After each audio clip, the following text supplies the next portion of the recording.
Health news మీకోసం.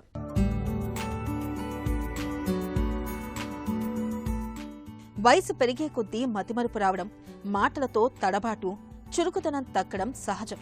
అయితే 90 ఏళ్లు దాటినా కాగ్నిటివ్ నైపుణ్యాలు తగ్గకుండా ఉండేందుకు ఉపకరించే ఒక చక్కటి పరిష్కారాన్ని ఇటీవల కనిపెట్టారు ఫిన్లాండ్లోని హెల్సింకి యూనివర్సిటీకి చెందిన శాస్త్రవేత్తలు.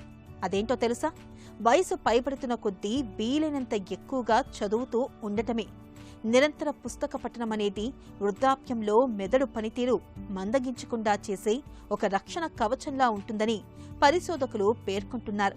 పరిశోధనలో భాగంగా 90 నుంచి 97 ఏళ్ల మధ్య వయసు వాళ్ళని 50 ఏళ్ల పాటు అధ్యయనం చేశారు. వీళ్లలో 12 ఏళ్లు అంతకంటే ఎక్కువ కాలం చదువుకున్న వాళ్లల్లో తక్కువ చదువుకున్న వారితో పోల్చినప్పుడు మతిమరుపు సమస్యలు గాని, భాషాపరమైన ఇబ్బందులు గాని ఎదురవలేదు.